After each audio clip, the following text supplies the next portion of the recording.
Hey, good morning, everyone. Good evening, good afternoon, depending on the time zone you're in. Yeah, this morning, we want to go through a education on the AutoSys solution suite, which includes both AutoSys 11.3.6 SP4, the UI, which is WCC 11.4 SP4, and the SAP Solution Manager release R12. And we're going to have multiple presenters today. We're first going to start off with the UI. Presenting is going to be Pavel Sestak and Jan Havel. And without further ado, we'll pass it over to Pavel to start speaking and educating about the features and capabilities in the new version of the UI. Pavel? Actually, I will start. This is Jan Havel speaking. I'm trying to currently upload the slides, so hopefully you should be able to see it by now. Yep. So I will start with the slides when I can. So okay, so I think we are good to start. Yep. Great. So hopefully everybody can see the slides. So today we will start with the WCC release 11.4 SP4. So I will, this is the agenda for this part of the presentation. We will first show you the granular send event authorization. Then we will continue with search by multiple job names in monitoring and quick view. We will tell you how to work with multiple dashboards and multiple jobs widgets. We'll show you the new audit log and other UI enhancements, and also we will discuss the technical currency. So let's start with the first slide, talking about the granular send event authorization. So basically in this release, we have introduced a new EM access policy called AS send event, and this is located under AutoSys policies under EM, which under the application Workload Automation AE. So basically from the UI perspective, each action that the user doesn't have access to will be hidden in the lists and drop-down menus and context menus. Of course, in AutoSys, you will get an error if you try to run a send event which you don't have access. In UI, these are the places which were impacted by this change. And mainly it's concerning the widgets, the jobs widget, service and machines widget. Then, of course, in the job tree, the context menu has changed. This also counts for the job flow, and finally, of course, in the quick view, these are also done in order to display correctly the send event menu. If you take a look at the there is a screen. This is a screenshot how the send event policy looks like. I will show you then on the real machine how it looks like a live demo of it. This is just the list of all the actions you are allowed to which are checked. So most of them are also utilized by the WCC to find out which actions the current user is allowed to do. I will show you on the demonstration in a few minutes. Some notes to the granular send event authorization. From the WCC perspective, in case you have an AutoSys server configured in WCC that is like a lower version than the latest one, which is the 11.3.6 SP5, or in case the AutoSys is not EM enabled, then there is no restriction applied on the send event actions. So you will see everything like what you have been used to in the previous versions. And also make sure that if you do some change to the access policy in EM, then you may need to log in and log out again to WCC in order to see the changes. So this is just a reminder to do it. Second announcement to the WCC is better navigation and filtering in scheduler log. So now the scheduler log was enhanced in the way that there are two options to search. So one is what we call the lines. When you select this option from the drop-down in the toolbar, this is the behavior you were used to in the previous versions of WCC. It basically searches for the given pattern in the specified number of lines, and it starts the search from the end of the log file. But there was like a request from customers to support subsequent lines, which is the second option in the drop-down. Basically, if you select this subsequent lines option, it will start a search by default from the end of the log file. However, it will also show you the following lines after the pattern you specified in the search field. And it will show at maximum the number of lines which you also specify in the input field. So in this case, it's like 50. I will show again a real demo on the real machine later on. This is the screenshot of how it looks like, the subsequent lines option. I can see that there is it also highlights the found pattern. So like in this case, the database pattern is highlighted, and also the whole line which matches where there is a match of the pattern is also highlighted. On the bottom of the dialog, there are like 4 buttons which enable you to go to the like first and last pattern found in that particular log file, and also you can go to the next or previous occurrence of this of the pattern. Another announcement that was requested is the search by multiple job names. We've done this change in 2 places, like in monitoring and in quick view. This slide was talking about the monitoring part. Basically, the jobs widget name filter was changed to be a text area and not only just the text field, so that you can have multiple lines there, and you can scroll down and up to see all the names of the jobs in case you enter them like using a new line separator. And you may still use the like commas and empty space also, and of course now the new option is the new line character. So I just enter, and it will like enable you to put multiple job names. Also, like the change which was necessary, it was that to like remove the limitation of like 250 characters, which was in previous releases. So now there is like almost a virtually unlimited number of characters, so like hard to reach this limit. So this was another change needed. In the quick view, there was also added the option to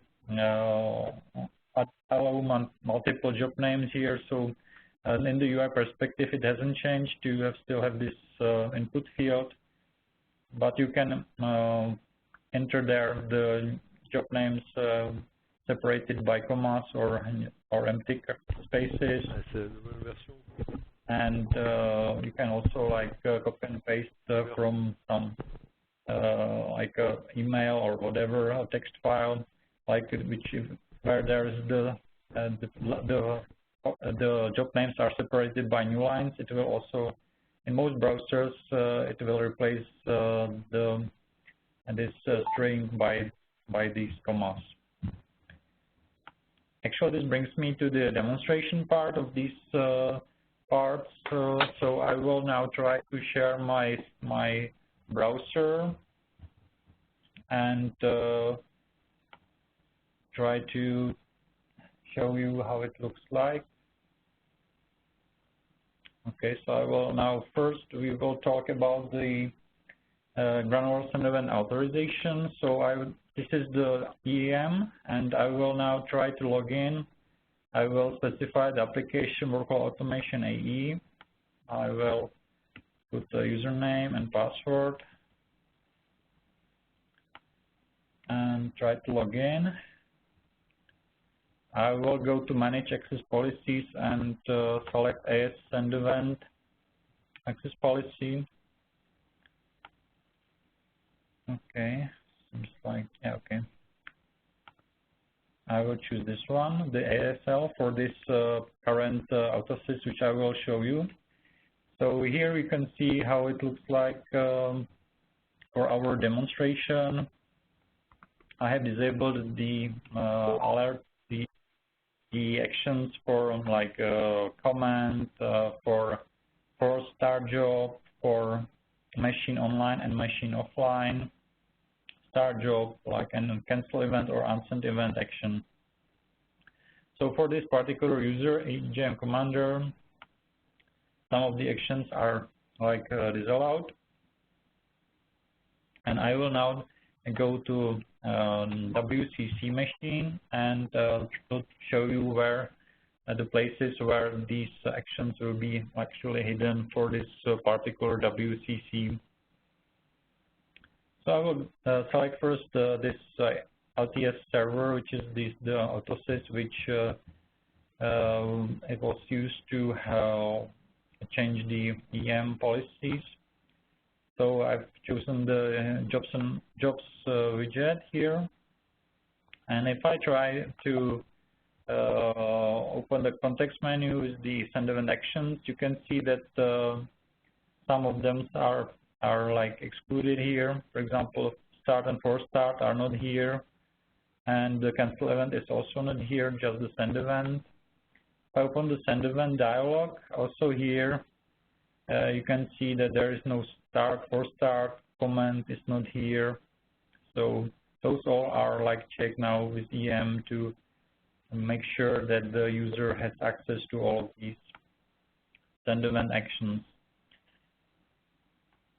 Second place would be the servers itself, servers widget itself. So if I go here and select the context menu, there's now just the send server event item, but not the cancel event. If I show you on the second AutoSys server, you can see we got the cancel server event here. So for this is one older version, and there is no restriction applied here, so everything is here.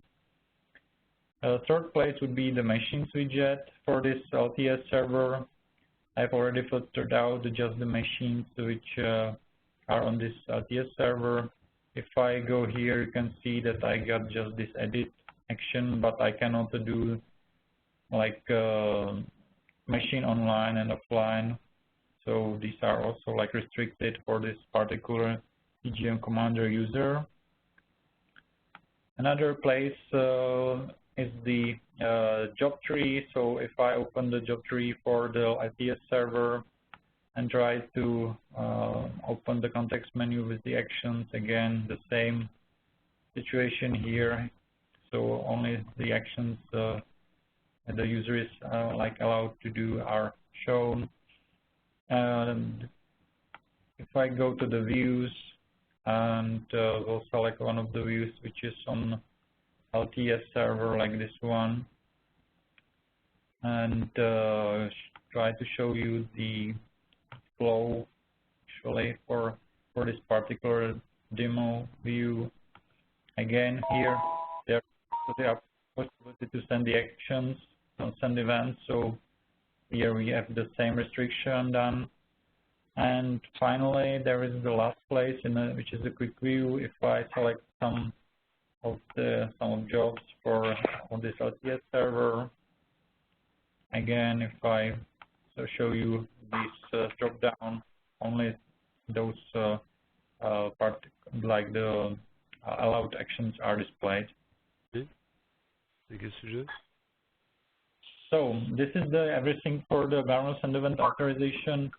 Actually, I can show you one more thing which came to my mind. This is a situation where you have actually like a view which is containing jobs from two different AutoSys servers, like this one. There's one job from P3 server and one job from LTS server. So if I show you the context menu for individual job, you can see that here is the full list for this demo one. And for the second one, you have just a subset of those sections. However, if you select both sections, both jobs, then you can actually see that we got everything here. But if you try to do one of the which is not allowed for certain job and try to do it, you can see that for one of the jobs it was processed successfully. However, there was an error sending to the command job 1, like saying that the job event that the send event for start job access is denied. No access policy granting the action. So actually the AutoSys will also check it for us again, so to make sure that the user is not able to do it anyway. So second announcement is the scheduler log. So I will go to the LTS server and open the scheduler log. And as you can see that the dialog has changed a bit in this release. For this particular server, we got these two options, lines and subsequent lines. I will first use this lines option. We'll search for like completed, for example. String, as you can see, it was found in one place here in this 50 lines. And if I should select the subsequent lines option, then it will show me as the first result of the one which contains this string. But what I can also show you the maximum the 50 lines after this pattern was found. And I can also, like using these 4 new buttons at the bottom, navigate through the results, so I can go back or like go to the previous option. If you can see that the time here has changed, like 13 o'clock, 12 o'clock, 11 o'clock. So this way I can browse through the all the results. I can go to the oldest result in the midnight, and I can go to the newest one just using those buttons. So it should allow you to quickly find also what has happened after that particular event or whatever has happened in the time. For older releases of AutoSys, that if I open the scheduler log, you can see that there is just this lines option, and you cannot use the subsequent lines mode because it's not supported for the previous version. Last thing to show you is the multiple job names. So I will now select the AutoSys LTS server here, and I have prepared a list of jobs that I have, like for example, the user could have received by email or somehow. So I will just copy and paste it in here, like these names of jobs separated by new line character. If I now click go, I can see that those 5 jobs were like shown here, and I can do any actions on them or do anything with them. The same happened in the quick view. Actually, I've already shown you a little bit here in the previous example. So I can again copy and paste here to this input field, and if I click go again, you can see that the empty spaces or new line characters were replaced by commas, and the list was updated here in the search results. So again, I can select all of the jobs, I can click or send events or whatever, I need to do with those. So I will return back to the WebEx, and I will now pass the voice to Pavel, who will tell you more about the remaining parts of the announcement of UI and WCC. Okay. Please give me the rights, presenter rights.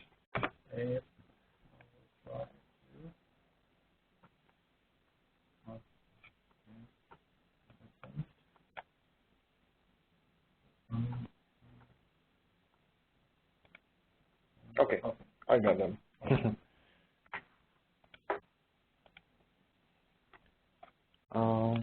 Next feature we implemented is connected user log.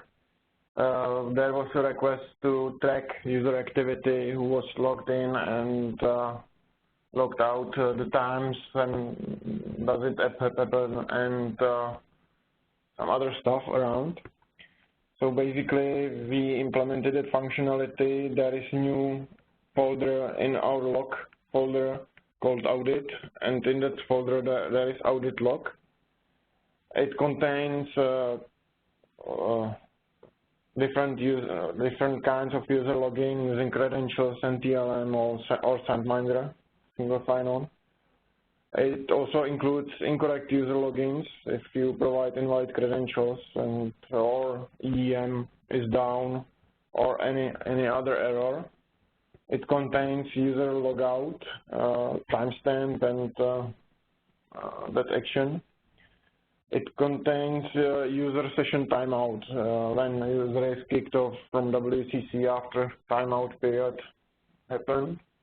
And it includes restart of the services. Restart of the services is needed because after the restart of the services, no one is logged in, and we start from the beginning, and no one is currently there. So, as the entry point to the log, we should focus on this line, and then we can see who is logged in at the time. We also added multiple dashboards. You can now rename your dashboard or create new one. You can have up to 5 dashboards. It has no performance impact. Actually, this will help you to better organize WCC dashboards, because there was plenty of widgets now, and to somehow better maintain it, and as part of better self-service capabilities, we implemented this feature. Together with next feature, multiple jobs widget. As you know, multiple jobs widget is somehow like little monitoring that you can put your view or server jobs into a widget, and you can monitor it from the widget. You can filter it for failed results. You can do whatever you want in that widget as in the monitoring. So right now we have more than one, so you can have more views on one dashboard and monitor more views, or if you are interested on just part of the, like whole part of the server for failed jobs, you can have another widget for that. You don't have to switch that in that widget. So you have multiple widgets right now. Functionality is still same as before. Setup is also same as before. It just remembers more instances of that widget. You can organize it better,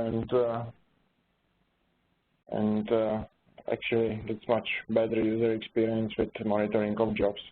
This feature is meant to be for operators to have one first screen where he can monitor multiple views at one place.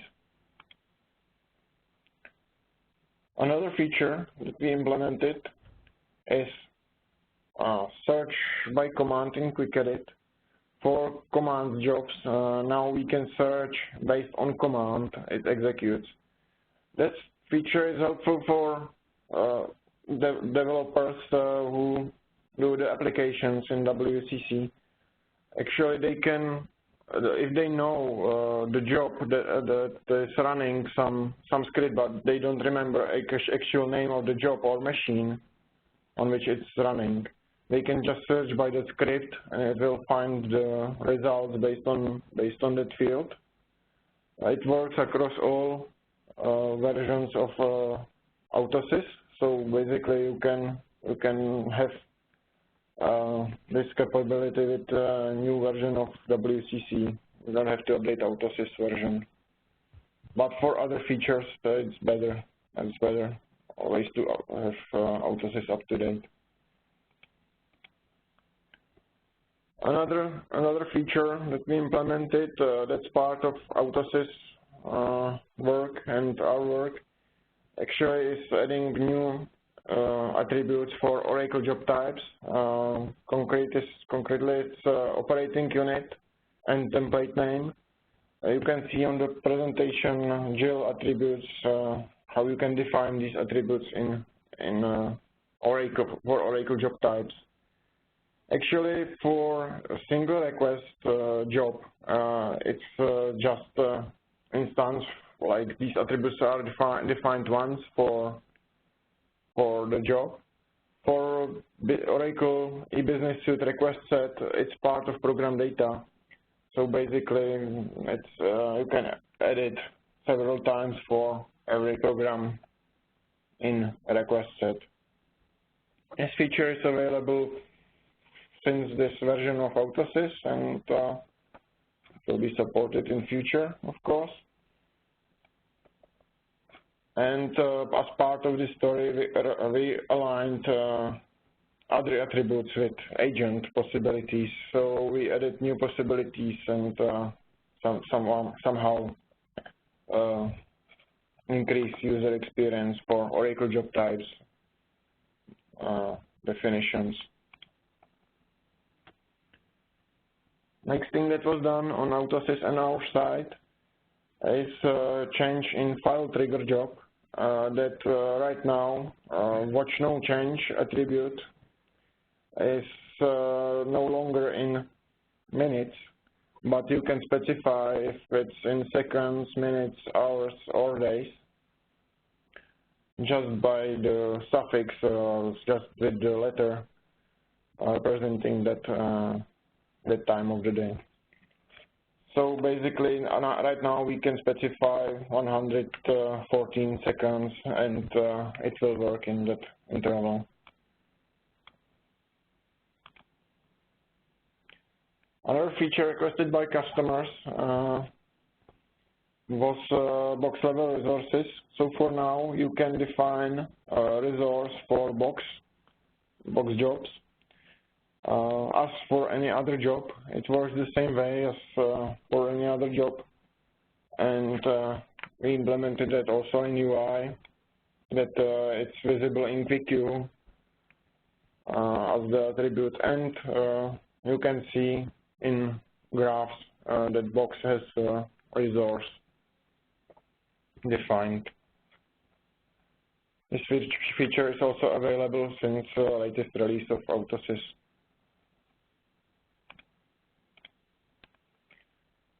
We also focused on technical currency. We added platform support for SUSE Linux 12 and Enterprise Linux 7. Just note from WCC we support 7.2 and above because of services fixed in Red Hat Enterprise Linux. We added the support of MS SQL Server 2016. And we updated JRE, Derby, Tomcat, and some secure provider called JSafe. Actually, with upgrade of Derby, Derby is installed with WCC. And also, if you update your WCC with the latest version, we do upgrade for you. All data stays in the database. We just upgrade that database in place for you during the installation process. And we can go to demonstration. So let me share my screen.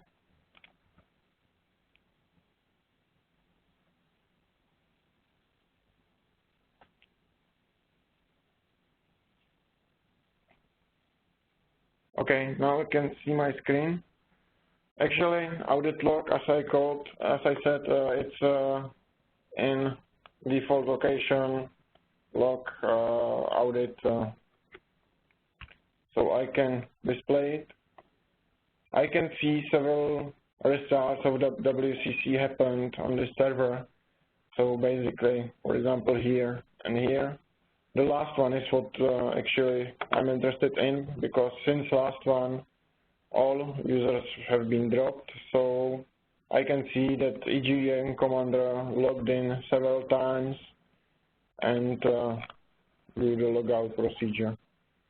If I do just the tail and try to log in to the WCC, let me clear that first. Oh. Once I try to log in with invalid credentials, it immediately appears in the log that someone tried to log in, EGM commander tried to log in with invalid users credentials. If I do successful login, it immediately appears. Same with logout.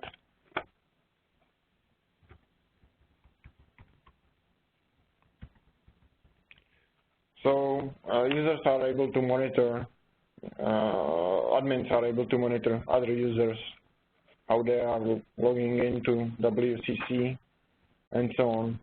As you can see, there is some audit ID for each login. It is just to merge with login with logout, like to know which session was removed and which stays. It helps to understand the log. So let me show you the work with dashboards. Right now, if you allow that in EM, users has this action available to add the dashboard. They can put dashboard name. So I'll put just my, and let's say I need to rename it right now, so I can rename it to my dashboard.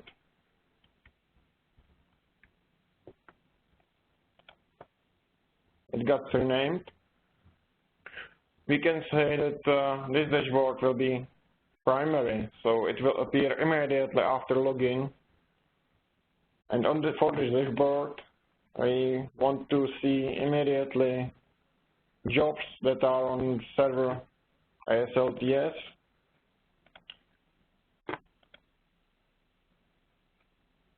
And I can do filter for jobs. Let's say I'm interested just for failures on that server. I can add another view. And is this per user? And that's per user. So user has to set up that, and actually there is one limitation: you cannot copy the setup for now. It's just first implementation. If there will be a need on community's side, we can implement more. We can do some management of these dashboards for admins, that they will be able to assign to users which views should have visible and so on.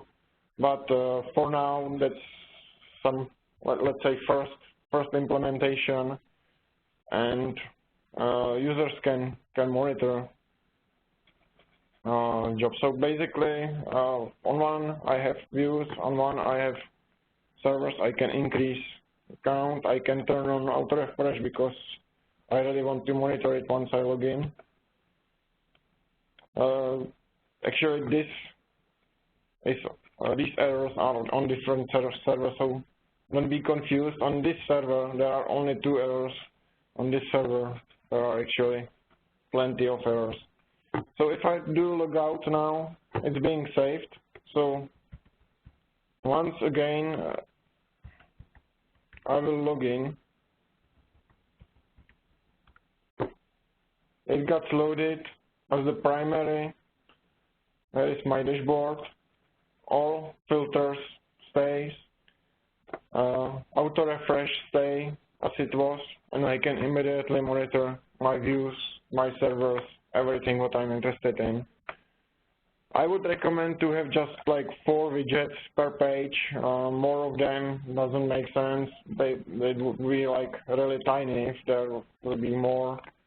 Just use more dashboards. You can have up to 5 dashboards. You can still have 1 dashboard for other things like connection status, active users, and so on. Whatever what you are interested in. So this is the new functionality we implemented. And next one is search by command in Quick Edit. So if I, for example, search for shell script on server P3, I can list all jobs that running some shell script. So I can display the details of the jobs and place that command. It can be really helpful for some application developers, for users that creates jobs and maintains them. Another change was in Oracle attributes. As I said, it's for the latest release of server, that's this one. So I have to switch it, and in Oracle, single request and request set, we edit operating unit attribute and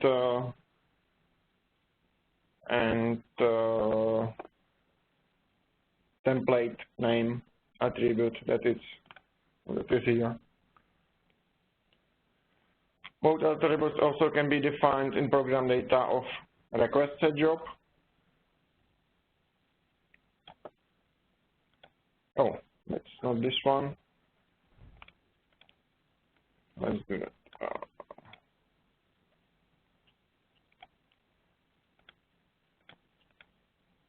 So again, operating unit and template name.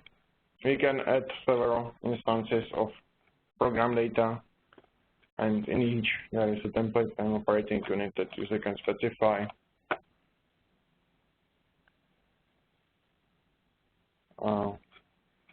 I can show you also box level resources. File trigger, watch no change, interval change basically. So if I show you file trigger,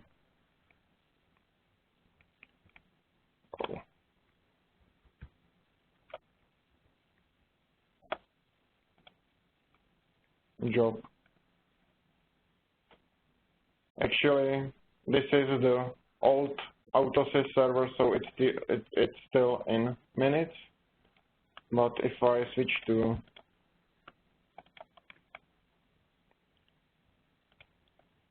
if I want to update job on the latest server, it's automatically in the tooltip changes, and you can specify interval in seconds, minutes, hours, or days. Last thing is box level resources.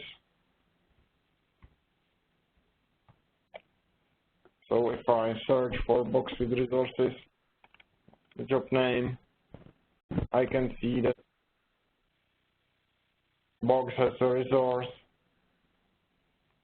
and its details. Actually, box is now waiting on a resource to run. And that's everything from my presentation. So I will stop my sharing, and I can pass my presentation rights to Rajesh, right? Yes, that is correct.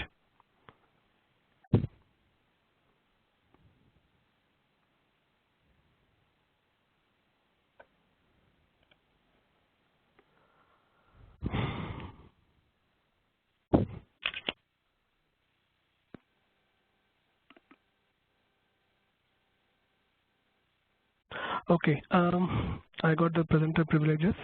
Hi. Good morning. Good evening. This is Rajesh, and I'll be presenting the new changes or features that we have implemented for the backend AutoSys in 11.3.6 SP5. So this is what is going to be our agenda for the backend side. Essentially, whatever Pavel and Ayan has presented that incorporates the changes that we had to make to support the front-end changes. So I will not be touch basing upon those because those have been already illustrated in detail by Pavel and Ayan. So I'll be concentrating on only those features which have not been presented from the UI side. So we will be discussing about the supporting of multiple signals with kill job and the capability of placing jobs under box which are in activated state to on no exec, and the newer addition of priority being abided by the jobs with resources. So we will discuss about this, and finally we'll take a look at the technical currency.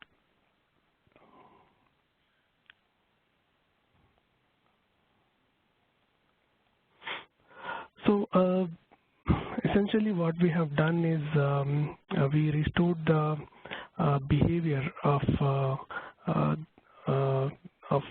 sending multiple signals with kill job that was present with the r11 agents on Unixes. So with the 11.3 system agent introduction, we lost that capability, and we have now restored that back with 11.3.6 SP5. So we will see in detail when we actually go to the demo section. So in case, you can see the snippet over here. Let me just highlight that. Okay, I believe you can see the laser pointer. So essentially what we have done is we have now given this the option of -k and a comma separated list of signals that a user can provide, and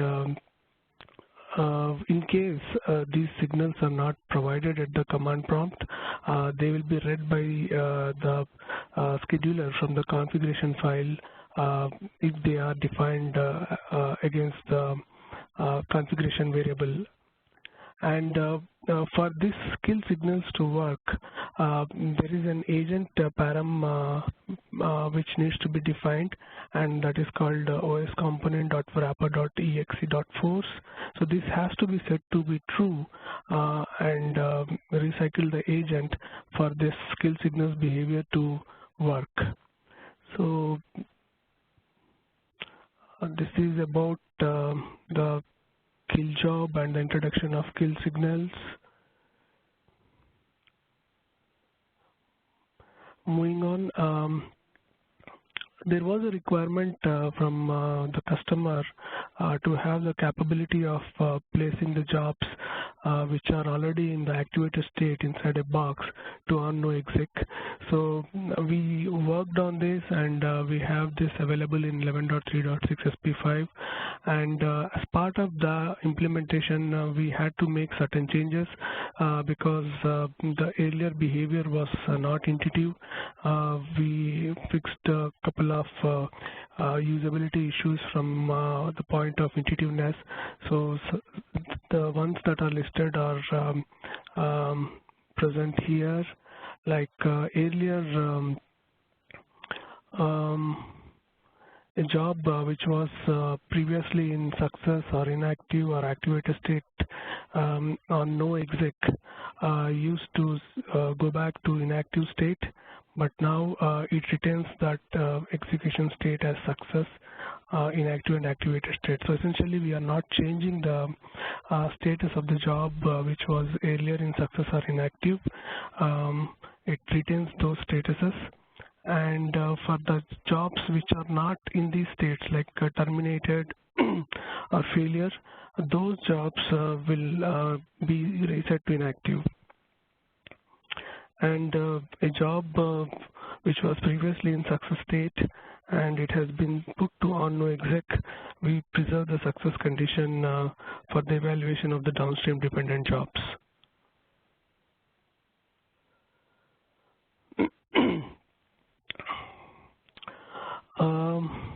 A job of on no exec, it no longer behaves like change status to inactive event.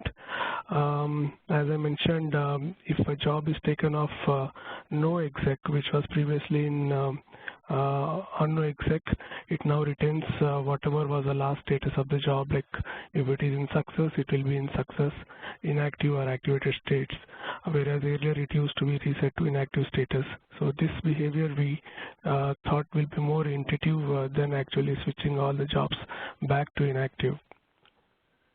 And we no longer do the evaluation on the completion status of the box just because we are taking a job of no exec.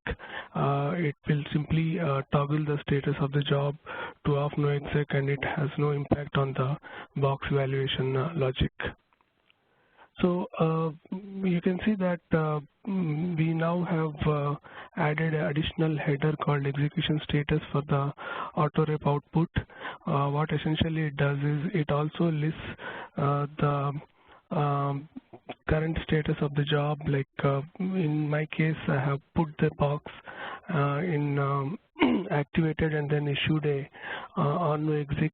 So it now lists that there is a no exec status of the job and currently it is in activated state. And listed below here are the bypass events that are generated. So we can see more of this in action when we actually come to the demo. So essentially the takeaway of this particular feature is that you now have the capability of placing the jobs which are in activated state to no exec, and we have added a new header field called execution status, which will now display the status of the jobs with the no exec in case the job is in no exec. Otherwise, it will be like the older behavior wherein you don't see any substatus listed alongside the status of the job.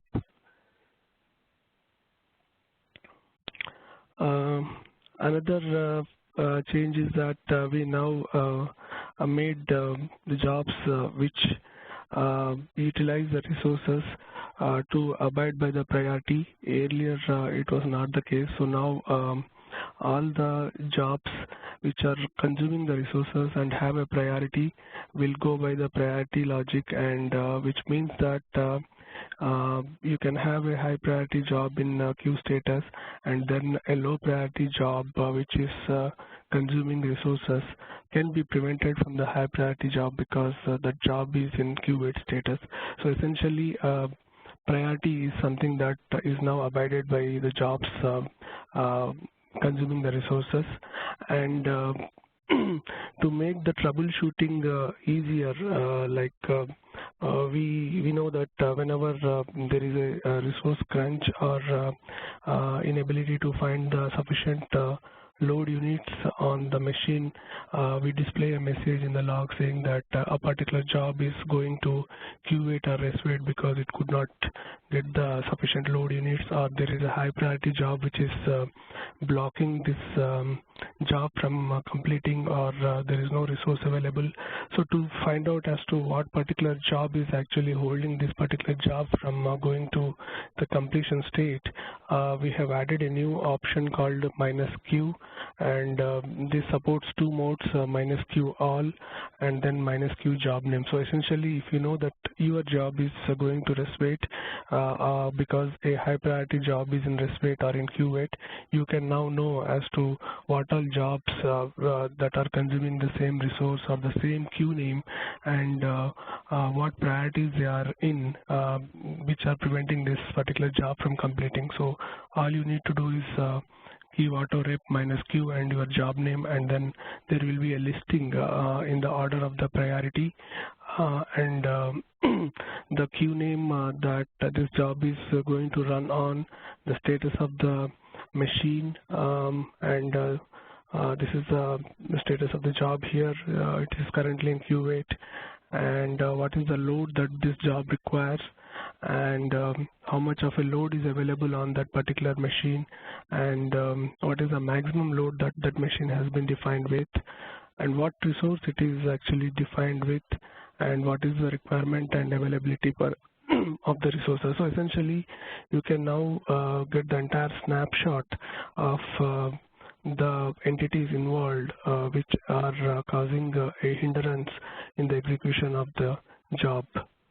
So we will look at the demo on this, and then we'll get to know more details. And we have also changed the I would say we have introduced new messages which are more descriptive and compared to the earlier versions.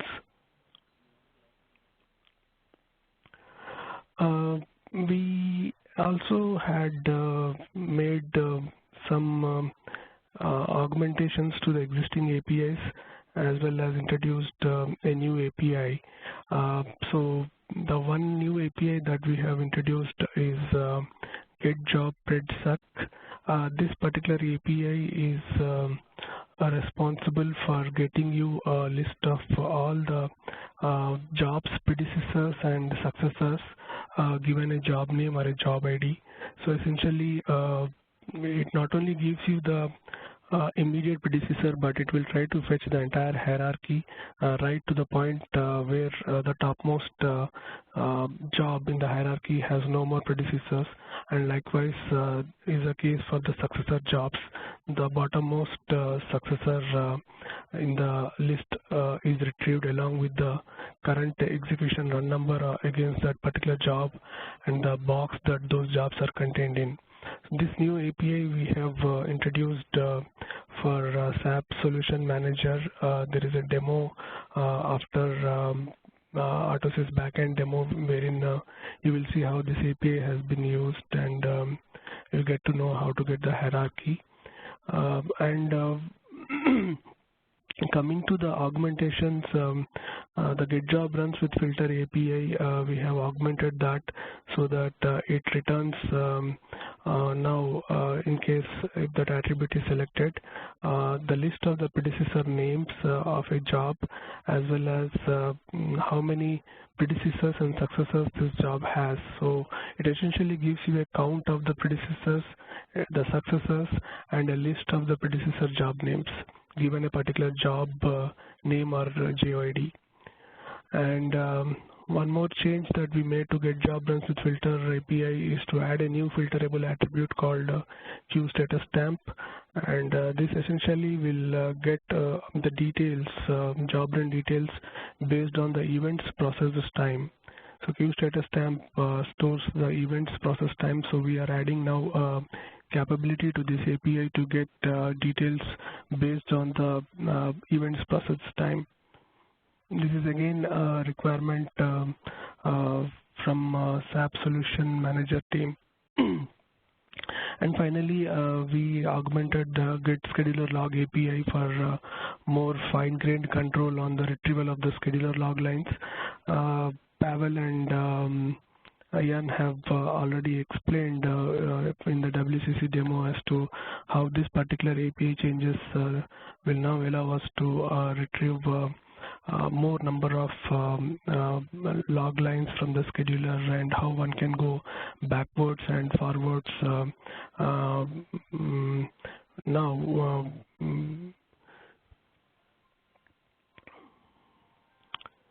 And this is a technical currency. Like with every service pack, we try to be up to date with the components and certifications based on the latest operating systems or databases that are available.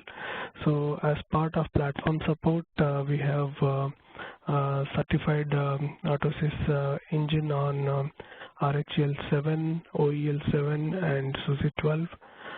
From database support, we are now certified on Sybase 16 and MS SQL Server 2016. From a third-party components upgrade, we have taken the latest components that are available from JRE, Tomcat, Tanuki Wrapper, BSafe CryptoJ, and CS own components, CAPKA, and System Agent. So with that, I'll come to the demonstration. Let me share my desktop. Hey, Rajesh. Yeah. I just wanted to double check. So on your slide, you mentioned Red Hat 7.2. So I'm assuming you're adding support for that, but we still have support for like the older versions of Red Hat, like 6.3 or 6.6 or whatever as well, right? Yeah. We are not dropping support. We are just adding support for the newer version. Okay, and I assume that's the same for the WCC slide that was up earlier as well. It's just additional support for 7.2 and above, but the older versions are still supported, right? Yeah, that's true. Okay, thank you. Yeah. Actually, we only dropped support for SysA Enterprise Linux 10 because it's end of support and end of life from the vendor. So SysA Linux 10 is support for this release, but that was the only one dropped in this release. Thank you. Okay, so the first demoable feature is about the capability of sending multiple signals now with kill job. So I have a job already defined. This is how it looks. So what I'm doing essentially here is I have a command called traps.sh. So essentially what this traps.sh does is it captures whatever signal that is being sent to it and then puts that information into this log in temp output.txt. So what I'll do is I will now start this job and then we'll do a kill job and send the signals, and then we'll verify if the signals are being sent.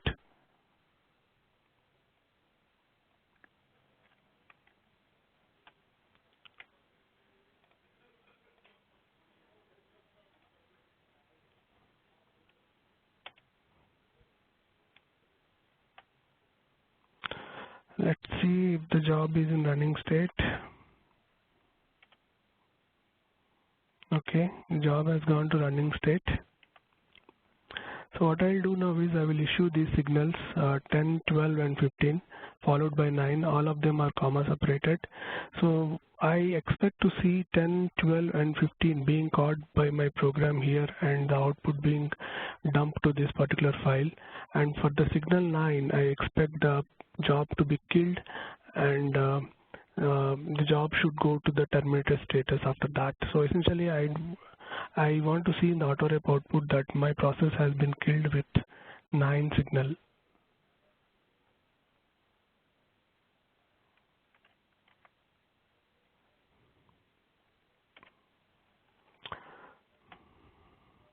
So it has issued the kill job. The signals are 10, 12, 15, and 9. And then finally the job has gone to terminated state by signal 9. So this is what is our final status of the job. We need to see if the signals that we have listed have been sent in the order in which they have been specified in the kill job. So I'll open that log file and you can see that 10, 12, 15. So these are the 3 signals that were caught by this program, which I have given as a command against my job, and signal 9, which is cannot be caught, ended up killing the job, and that can be seen here. And as I mentioned, in case there is no signal provided against the kill job, you will actually see that they are taken from the configuration file configuration variable which has been defined with the signals. So let me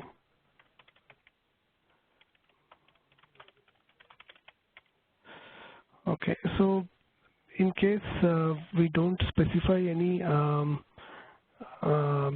signal to the kill job, the default behavior is to read the configuration file and the values that are assigned against kill signals, and these will be sent to the process.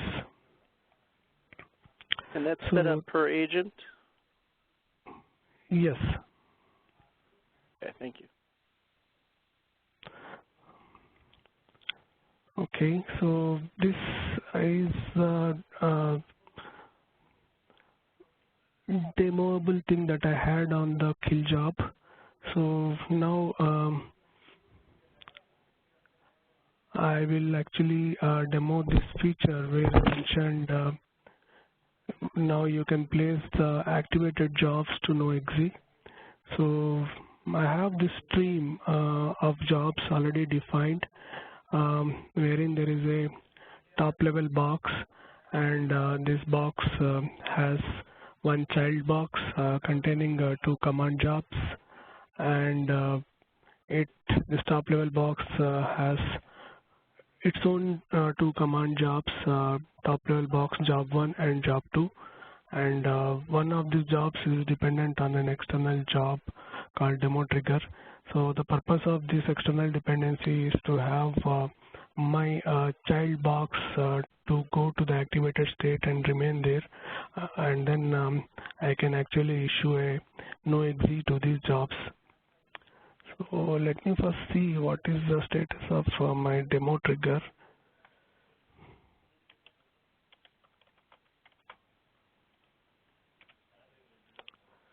Okay, let me just put it to no active.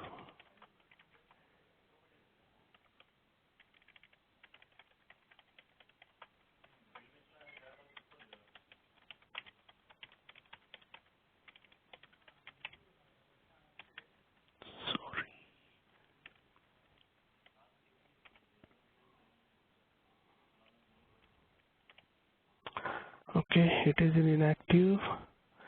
So what I'll do now is I'll go and start my top level box.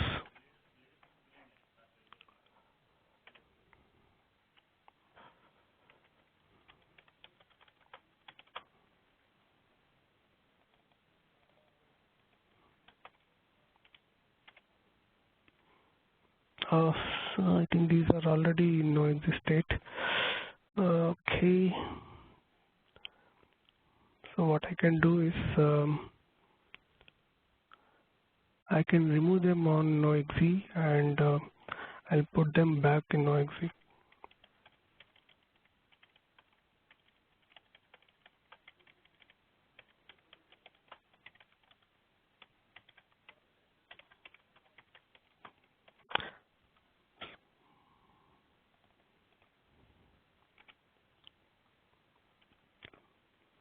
So this will also illustrate one point that I mentioned, like earlier when you used to take off a job on noexe, it used to go back to inactive state, but now it will go to the state that it was in, like activated.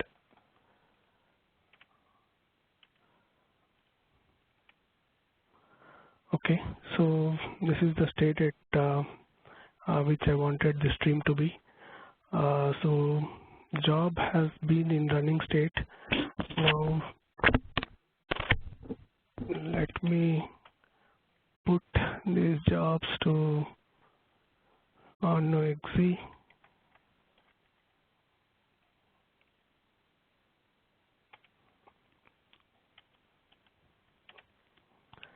So they are in noexe state now. So I will go ahead and start my demo trigger job.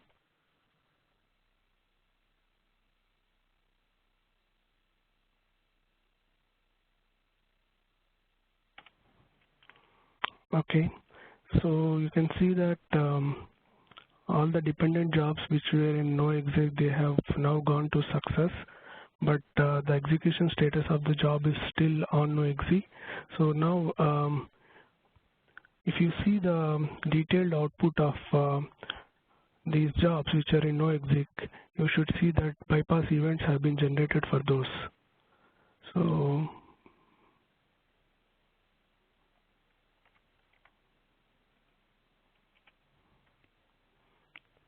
you can see that this is my top level box job 1, which is a child of my top level box, which was put to noexec. So it has successfully generated a bypass event. And this is my child box, which I had put it to noexec. So you can see that box has also generated a bypass, and these are the child jobs which are all now in bypass.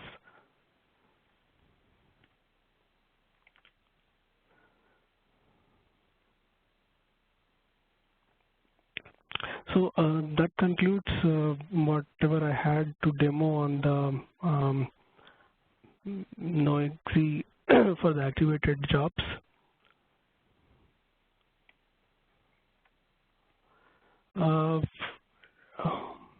Another demoable story that I had is about resources honoring the priority now. So it's a big stream of jobs, so I will take step by step.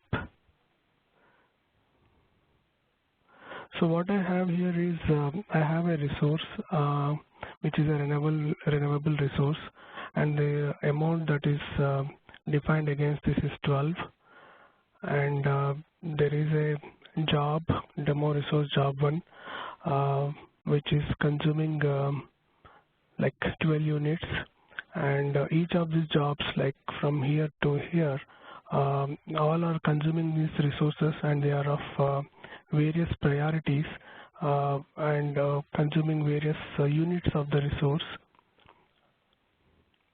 And I have one job called demo res job 0. This guy actually consumes 2 units of the resource. So we will run this job once so that it takes away 2 units from the resources, and then whatever resource these jobs are looking for will be unavailable, and we will see how these jobs are put in the queue and how they are actually taken out of the queue in the order of the priority. So I have a small Excel sheet which will actually give some more information on the jobs, their priority, and the resources that they require. So as I mentioned, these are the jobs of various priorities and various resource requirements, and this job 0 requires 2 units of the resource. So as mentioned, its purpose is purely to shave off 2 units of resources from the demo resource and bring it to 10 units, and then we will see how these jobs actually go to this status. So let me briefly explain you what happens. So once I run this job 0, it will take off 2 units from the resource, which means we will be left with only 10 units of this resource. Now this job 1, which is at priority 1, requires 12 units of the resource, but we have only 10 units available. So the expectation is as soon as I run this job, because the resources are not available, this job has to go to rest wait. Likewise, job 2, again the requirement is 12 units. Because we have only 10 units of the resource available, it should also go to rest wait. Now this guy, job 3, it requires 10 units of resource, and then we already have 10 units available, so it should simply go to success. Now, interesting thing here is job 4, it also requires 10 units. We have the 10 units available, but given that its priority is 2 and there is a higher priority job 1 which is waiting in the rest wait, this guy should also go to rest wait.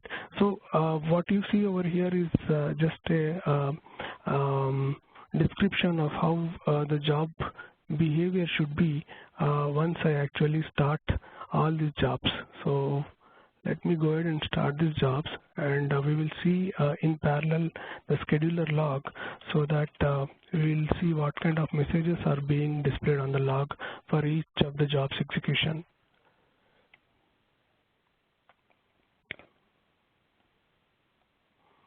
So I'll start all these jobs.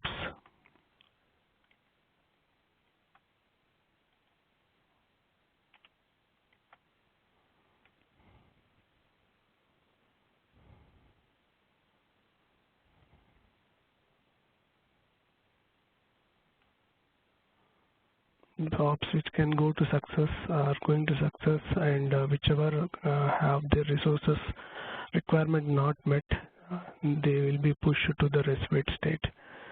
Okay, so this is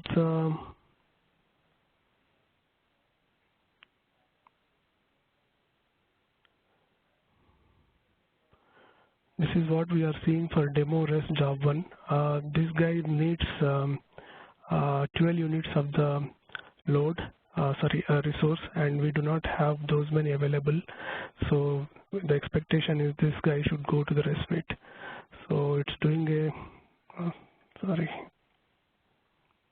this is doing a resource dependency evaluation for job 1, and it says available units is 10. Starting.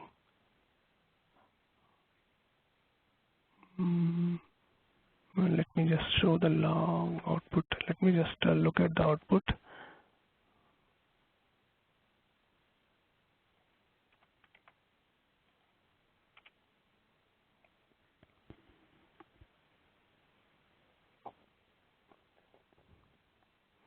Okay, I think the resources are sufficient. Let me just check.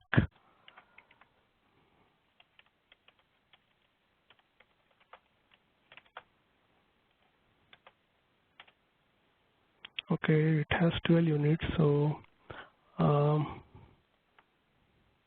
okay, I think I did not start this job. It's my mistake. Let me start this job.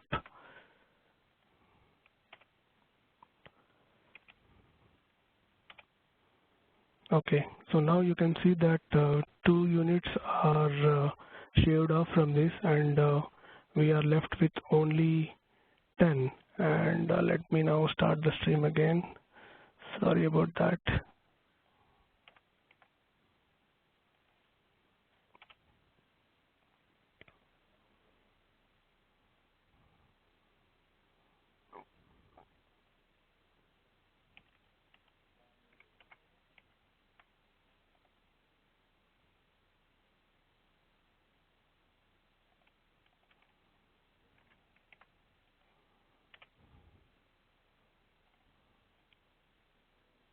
Okay, so now we can see that this job, which is actually waiting for 12 units of resource, has gone to rest wait status, and job 2 again it has gone to rest wait status because it could not fulfill its resource requirement.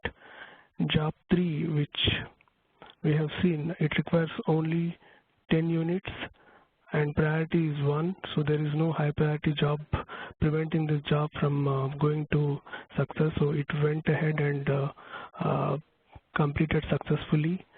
And I said this was an interesting job because its priority is at 2 and the resource requirement is 10, which means we have the resources available to satisfy that, but given that we have a high priority job already waiting for resources, this guy will also go and sit in rest wait status, so that we can see here. So it says demo rest job 4 cannot start due to high priority queued rest wait jobs, job placed in rest wait status. So I mentioned we have introduced this -Q option to auto-rep, which will actually help us in troubleshooting as to what particular job or jobs are preventing this job from going to the completion status. So let us see by giving this job as an argument to auto-rep -Q and see whether it tells me as to what jobs it is waiting on.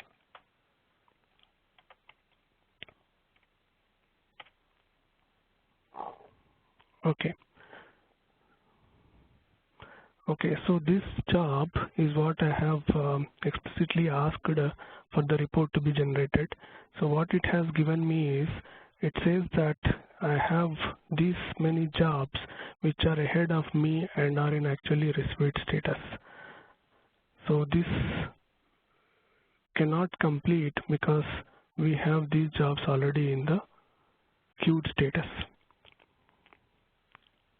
So this is what we have added -Q option to help us troubleshoot and identify what all jobs are holding up the resources and accordingly free them up for this job to go to success.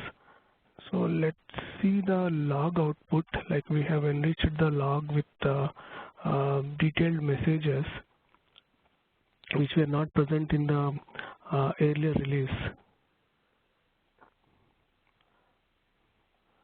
Okay, so this is the job one. Yeah. So it says, sorry, let me stop this log. Okay, we have given a start job to this job, and it says resource dependency evaluations for job, and this global virtual resource is unavailable due to insufficient units. And the message it says is the resource manager is unable to satisfy all resource dependencies for job 1, and hence it is placing this job in respite state as it did not meet its resource requirements. So you can clearly see that it only says the current status that it is putting the job into. It does not tell you as to what jobs it is waiting on, and that is where we felt like having a utility to list out the jobs that it is waiting on will be more helpful in finding out what all jobs one has to actually concentrate on or release the resources associated with the high priority jobs. So that is how the -Q option has come into existence. So all these messages would be on the similar lines, clearly saying as to why these jobs cannot go to success state.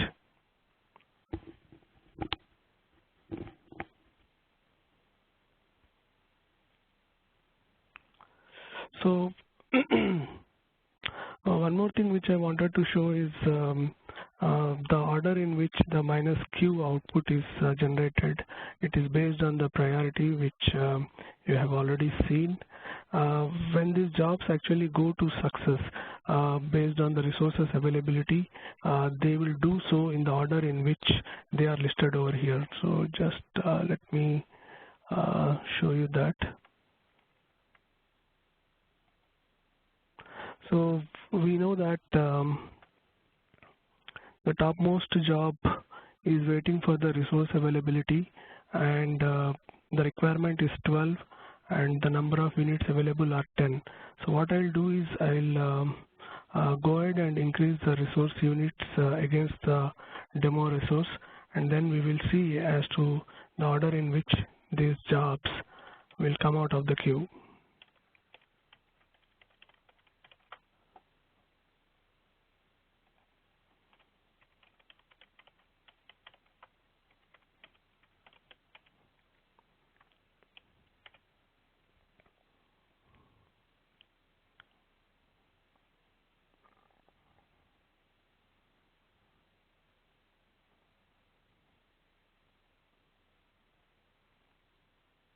So I have updated the resource with 12 units.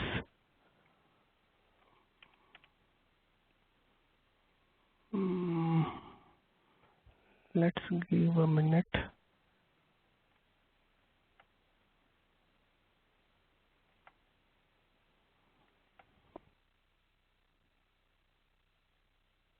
Let me check.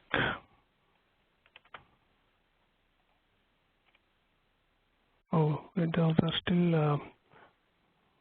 okay, it is still showing it as 10. So what I'll do is I'll go and make the release, the resources that are acquired by this to be released.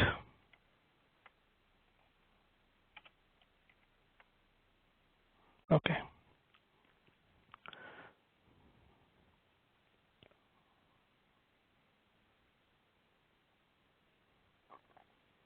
Okay.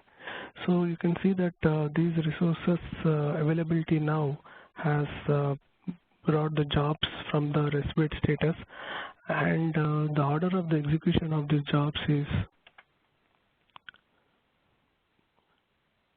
job 1, job 7, 9, 2, 4, and 6, 10, and 11. So let's see what was the order. Okay, it was 1, 7, 9, 2, 4, 6, 10, and 11. So you can see that this queue represents the status of the job more from a scheduling perspective, as to you will exactly know as to how these jobs will be brought out from the queue and then in what order they will run.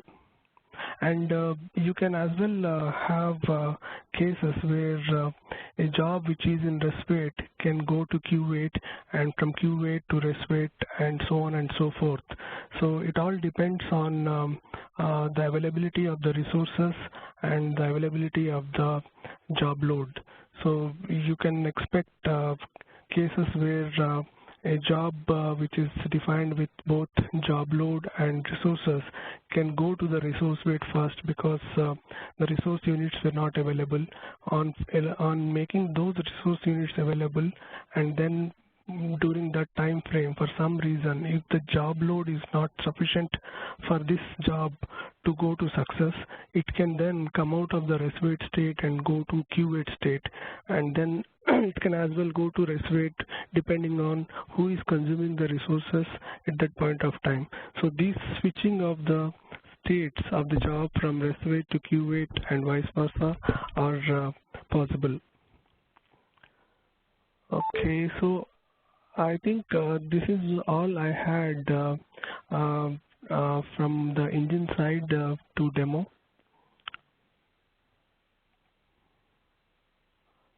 Rajesh? Yeah. If you can go back to your screen sharing for 1 sec.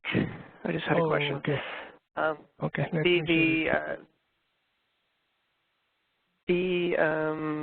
The list of jobs that you had when you ran the auto rep with the -Q. Yes. Yeah. So the number. So job 6 there, demo res job 6. It needs 8 resources and only 10 are available. Yes. Is the reason why it's queued is because there's the 3, the 3 with the priority 1 above it that need the 12, and that's why it's queued and not actually running?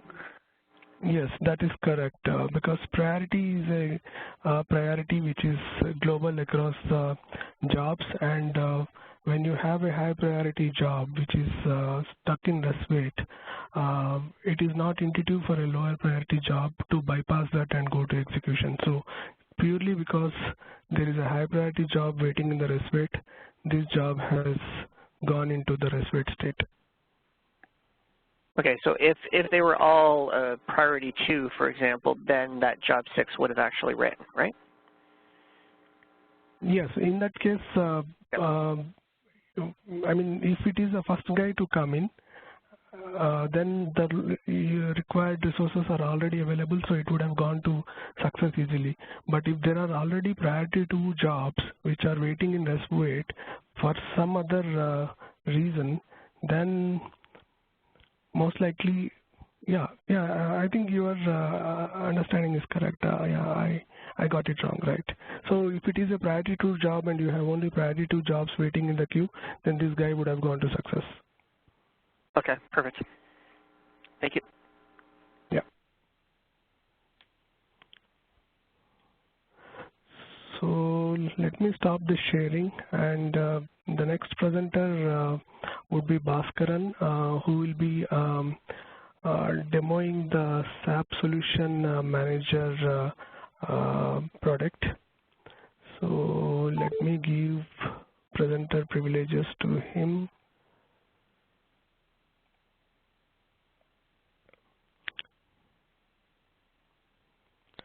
Bhaskar, I have passed on the privileges to you. Okay. Thank you, Rajesh. Hi, everyone. This is Bhaskar. I'm going to take you through the product CA Advanced Integration for SAP Solution Manager. In this release of Advanced Integration for SAP Solution Manager, we have mainly introduced two new features. That is the monitoring and alerting infrastructure, and the second one is the support for high availability. So I will take you through these features and the prerequisites for this product. Okay, so the prerequisites for this is it needs workload automation AE 11.3.6 SP5, which is the latest release, and the minimum components needed for this are the application server, client, and the SDK for it. And the prerequisite from Solution Manager side is the minimum of SP14 on Solution Manager 7.1 and minimum of SP3 on Solution Manager 7.2. This is a certification which we have planned in the future. And also in SAP side, we need to have a SAP note that is displayed there has to be applied. These are the two prerequisites we have. And I would also like to say this advanced integration for SAP Solution Manager is supported on Windows and Linux platforms. So suppose if the Autosys engine is in on any Unix platforms like Solaris or HP, they can install the minimum required components on Windows or Linux and then communicate to the Autosys that is present on the Unix platforms.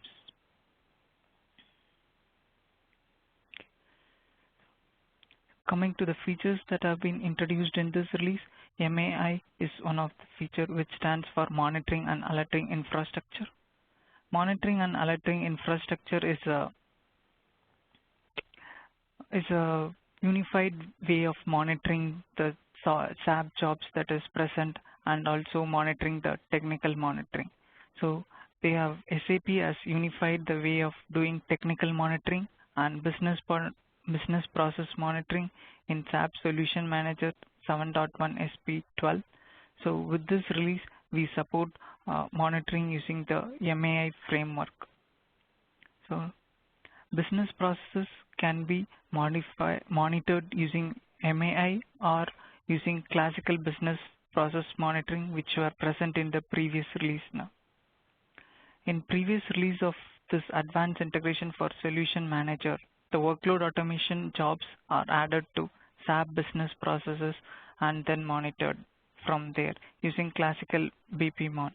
So it is more of a sequential process, and with this release, we introduced the support of monitoring workload automation AE jobs and adding them to the business processes that are being monitored by our MAI framework. Also, we added support to add the workload automation jobs to the technical scenarios as well. This is one of the features which we have introduced in this release. And the next feature we have introduced in this release is the support for high availability feature. So high availability is achieved by installing the advanced integration for SAP Solution Manager on 2 nodes. And with this release, we have addressed the 3 fault tolerance points mainly. One is the application server failover case, where when one of the application server goes, the advanced integration will still be able to work using the other application server. The other fault tolerance point is the advanced integration for SAP Solution Manager itself, and the third case is the where the SAP application server itself can go down. So these are the 3 major fault tolerance points we have addressed in this release.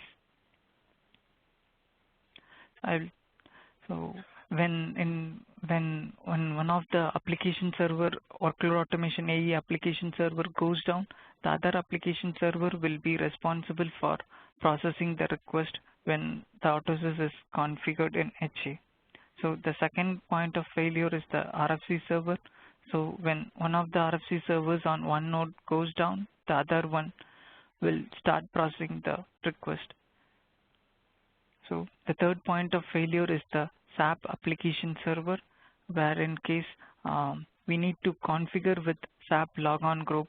So when we configured SAP with logon group and we have during the advanced integration installation of this advanced integration, if we have specified the logon group details, even though when one of the SAP application server goes down, the other application server will be used for processing. Today I will mainly concentrate on the installing when one of the RFC server goes down. I will show you like the other RFC server is going to take control and going to process the request. That is the second fault tolerance point.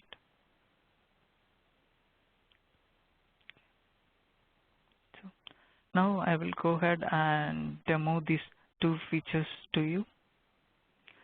I will share my screen to demo it.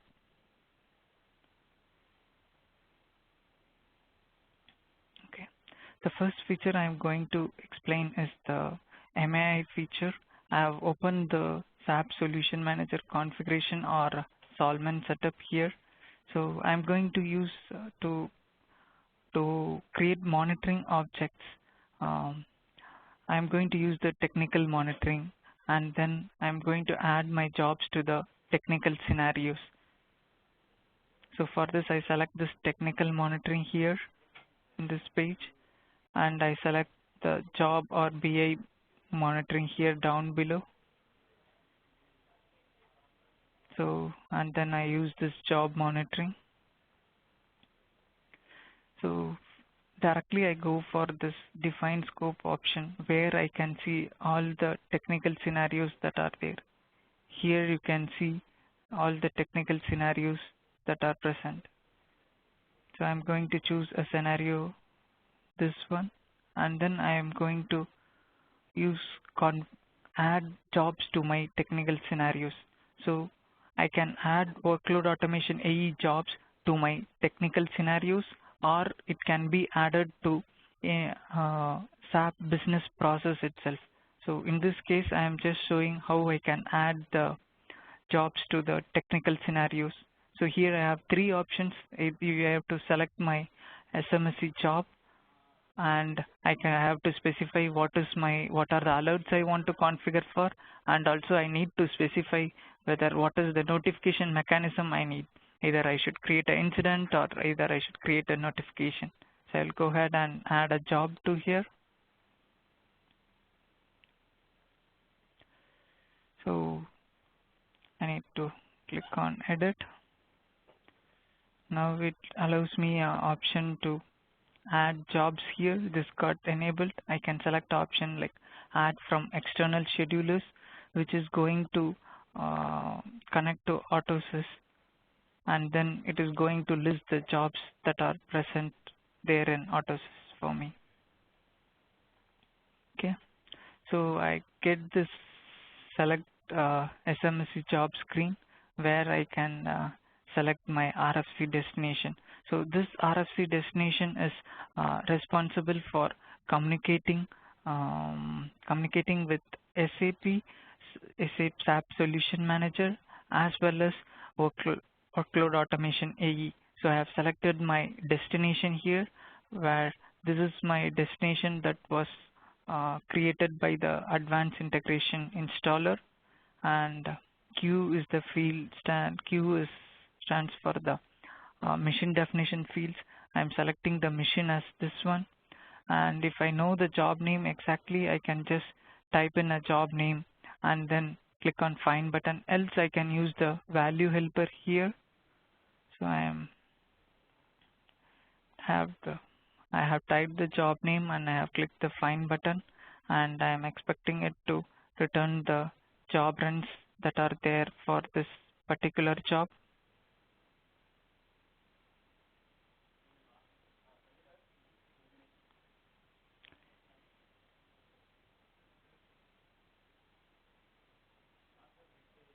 Okay, so it had only one run, so I have selected the run here. It showed only one run because I haven't checked the show all job instances. So I can add my workload automation AE job now to my technical scenario here. And then I can give a name for it. So I just give the same name as my job name here. And also I can specify the scheduling criteria for this particular alert monitoring object. So when this monitoring object should be monitored for. I want this monitoring object should be triggered on all these days. So if it is a critical job, then SAP by default will monitor for every 5 minutes. So I select it as a critical. Now I have selected a workload automation AE job. The next step is to specify when do I need the alerts and on what conditions. So, in alert configuration, mainly there are two alerts which are there. One is the duration and another one is the cancellation part. So duration alert allows us to specify a duration, and we expect the job to run for that particular duration. Suppose if the job runs for that particular expected duration, we won't get any alert. We get a green alert in case. Suppose if the job doesn't run for an expected duration, then we get a alert for it. So this duration alert helps us to configure such thing. So I select this duration. Here it has various fields like lower threshold red and upper threshold red. Suppose if I want a job to run for, if I want a job, I should run for minimum 1 minute, then I configure a lower threshold level as 1. So whenever a job is run, it ensures like the job has ran for 1 minute. Suppose if the job hasn't ran for 1 minute, it has finished less than a minute, then I will get a duration alert, which will be in red. Similarly, suppose if I want to monitor a job is supposed to finish within 30 minutes, but it is running more than 30 minutes, then I can configure a upper threshold red alert 30, saying 30 here, so that if whenever a job runs more than 30, it will be I will give an alert. Similarly, I can fill the lower threshold levels and the yellow alerts as well. So for a same job, I can define both the lower threshold limit as well as upper threshold limit. That is also possible. And the next alert we support is the cancellation alert, where cancellation is like whenever the job goes to a failure or whenever the job goes to terminated state, we can monitor it for cancel. This alert helps to ensure like the job has ran to success every time whenever it has ran. So I just configured these two alerts now. So I'll just save them.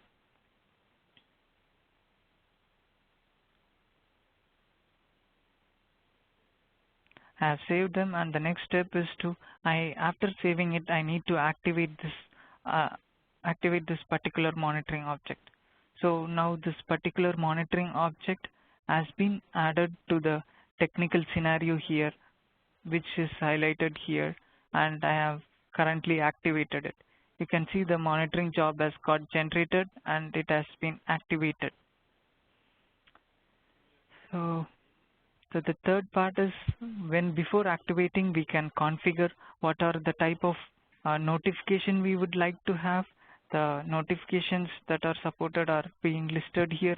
One is like we can create incidents here, like either it could be I can make it active, and I can create SAP incidents here, like either what type of incident I want.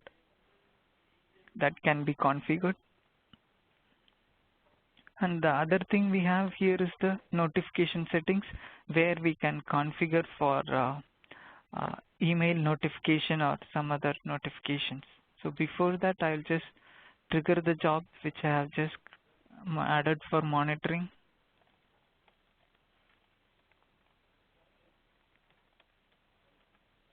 So that this the job is, this is the particular job which I have added for monitoring. So I have triggered it, and if you see the definition of it,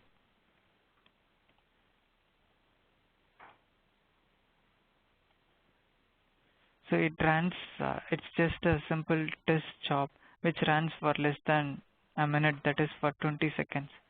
So, and you can see the job has gone to running and success right now. So we will expect an alert there. So we have triggered the job, and based upon our alerting configuration, this job will produce a red alert. So the notifications that are supported are here. You can activate the notification we would like to have. Here it supports email and SMS notification. So whenever there is a non-green alert, either a red alert or an yellow alert, we can configure for email and SMS notifications. So these are the options we have, and also it supports having third-party alerting as well. So now we have seen how we can create a monitoring object and how we can how it is added to the technical scenario, and to do the monitoring of the actual job where we can monitor is like I have the work center open here. In work center we can have the job management tab, and in the monitoring here you have, and when you go for the job monitoring you have 3 options here. Like one is you can monitor for scenarios based, or one is based upon the solution you have, or based upon the system. Since I created a scenario base, I have added my workload automation AE job to a technical scenario. I just go here for the scenarios that are available here, and I can monitor it from here. This is one place where we can monitor our jobs using the technical scenarios. So here you can see a lot of jobs that have been added here.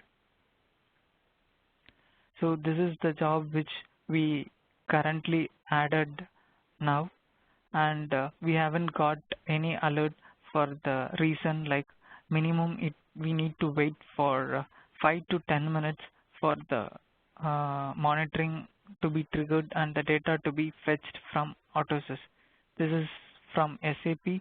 So SAP has at least minimum it needs 5 minutes to collect the data from Workload Automation AE and then manipulate like it needed and create an alert here. So I'll just show the alert that has been created for another job here. So for this job definition is similar to the job that I have defined and showed you, and you can see it has produced a red alert here for the duration and green alert for its status. It is showing green alert because this job has completed successfully. So for the status message we got a green alert, and for the duration the job haven't run for a minimum of 1 minute, hence it has got a red alert. So here we can see like what is the monitoring duration configuration I have created. I have given the lower red as 1, so which means the job duration is less than 0 minutes, so we got a red alert here. Suppose if the job has ran for 1 minute, and we would have got a green alert in this case as well. And here is also show detailed view option.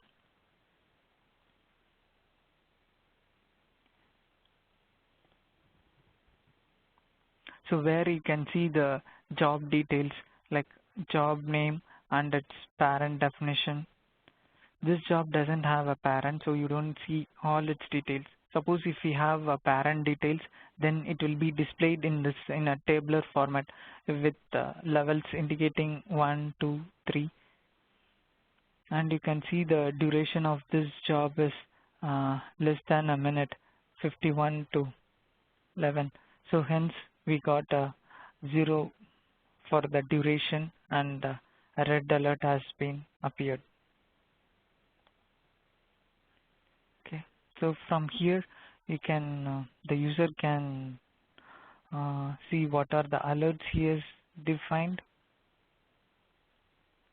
So the alerts he has got for this particular job, he has got only one alert, which is in open state, and this can be we can manually also create an incident or create a notification using these two options: create incident and create notification option.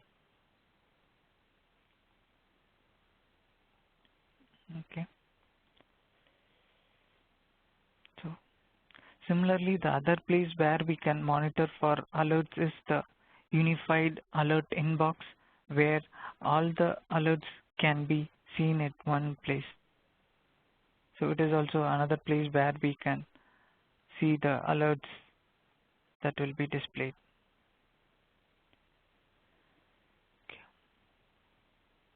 Okay. Now I will go ahead and demo the second feature, that is the high availability feature. So for high availability, I have defined two missions, installed the advanced integration on two missions, on 01X as well as on 02X. You can see this is the service that is running on this machine, and also on 02X also have installed it, and it is also in running state. Okay, so to demo the high availability feature, I am going to make use of the scheduling page. So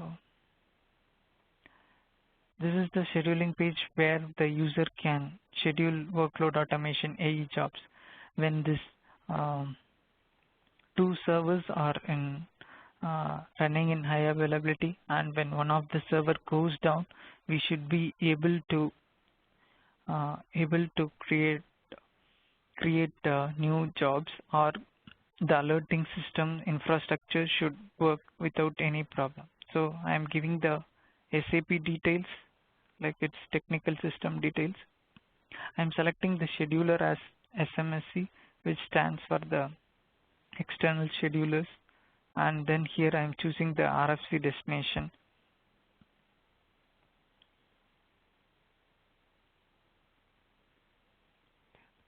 So these are the RFC destination I have. This is the destination which I am interested in, which is set in HA, and I am changing the job mission field for it. And here I can type what is the job type I want to define, and I can just press enter, or I can choose this, use the value helper. Now it gives you the fields like primary, command, and where I can type in the job names. So I'm just creating one job name with 09, and I'm giving it as test 20, and I'm clicking on the schedule and change externally button. So now you can see this job has got scheduled and it has got the external ID, and the same can be observed from the AutoSys end as well.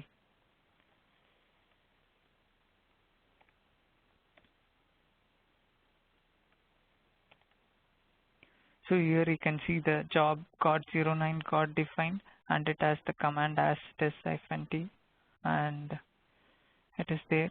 And also you can note that it has got a send event, that is start job is being done, and it is yet to process it. Okay.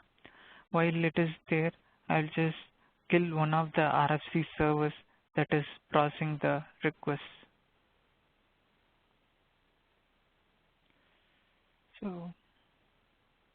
So from the logs you can find like which is the active RFC destination. So this is the log for the 01X file. So you can see the job name at the top, the log name where it shows 01X log, and you can see the last request was around at 7:25, and it's for the license thing, and the current time is 8:22. So this is not the RFC server that is being active. So you have the 02x log. You can see like it has processed the request till the end at 8:20, which is the latest. So I will be killing the RFC server that is on the 02x mission. So I go to 02x mission, and this is the service it is running. I go to the task manager, and the RFC server runs as a wrapper, and I am going to force kill it. So I have killed the RFC server that is processing the request. So and now I'll just check what is the job status on the AutoSys side.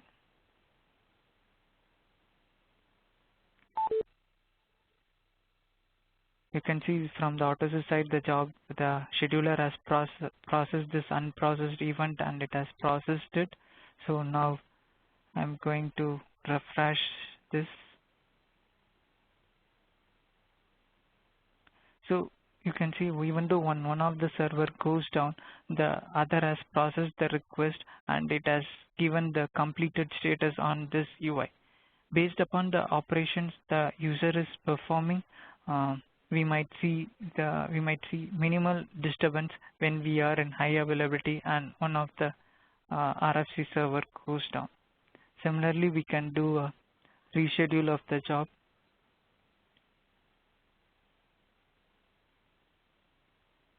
You can see the job got rescheduled one more time.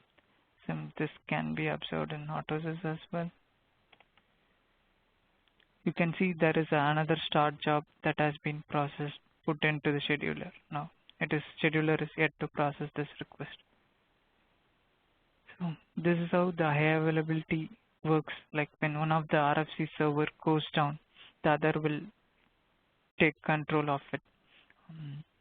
And similarly, when one of the SAP application server goes down also, we will be seeing minimal level of impact to the user, or sometimes no impact based upon the operation the user is performing.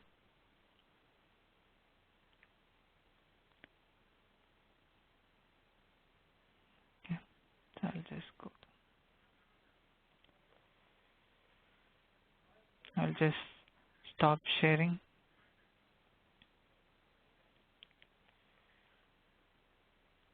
So I come to the end of the demonstration now.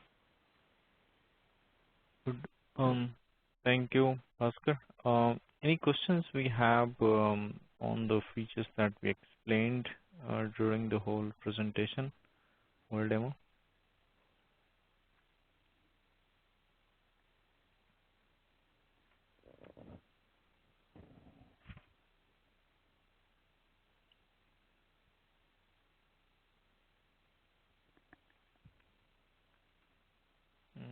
Okay. Thank you. If you want to try, we have set up the solution manager in our C environment as well. In case any one of you want to try it, and then we can share the credentials with you, and just let me know, and just send an email to us, and we'll send you the details about how to access it, and you can try it there. Thank you very much, everyone, for participation in the demo, and have a good day. Thank you, everyone. Thanks. Bye. Take care. Bye.